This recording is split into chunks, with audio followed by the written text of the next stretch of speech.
இன்றே டவுன்லோட் செய்து உங்கள் ஃபேவரட் ஷோக்களை என்ஜாய் பண்ணுங்க.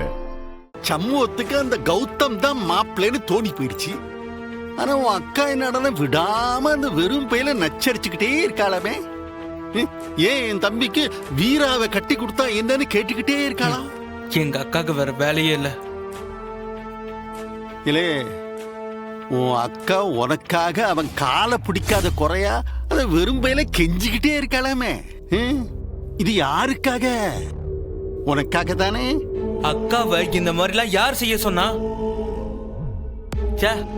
கொஞ்சம் கூட அறிவே இருக்காது. என்ன செய்ய, அவளுக்கு பாவம் உன் மேல பாசம், உன்னைய விட்டு கொடுக்க மனசு இல்ல. அதான் உனக்காக அந்த வெறும் பைய காலை பிடிக்கா. உன் அக்கா தொந்தரவு தாங்காம அந்த சண்முக பைய உன்கிட்ட தான் வந்து பேசுவான். என்கிட்ட என்னத்த பேசணும்? அந்த ஏஎஸ்பி மாமன் கௌதமுக்கு வீராவை கட்டி கொடுக்கணும்னு முடிவு பண்ணிட்டான்.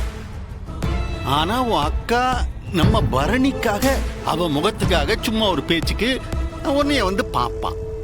பரணி முகத்துக்காக உன்கிட்ட வந்து ஏன் தங்கச்சியை கட்டிக்கிறியான்னு கேட்பான்.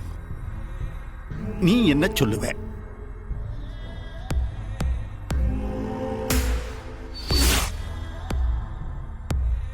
வரட்டும், பாத்துக்கலாம். அந்த வெறும்பைய சம்முவும் உன் அம்மையும் உன் மைனியும் வீராவை பொண்ணு கேட்டு போனப்போ அவன் என்ன செஞ்சான்? செருப்பால அடிக்காத குறையா உன் அம்மைய அசிங்கப்படுத்தி அனுப்பிட்டான்.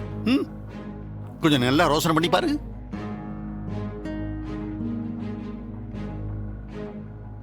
சிவபாலா இந்தாரு அவன்.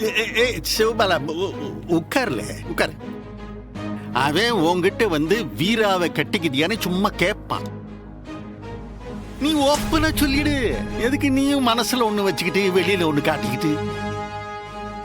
எனக்கு வீரா வேண்டவே வேண்டான்னு சொல்லிடு.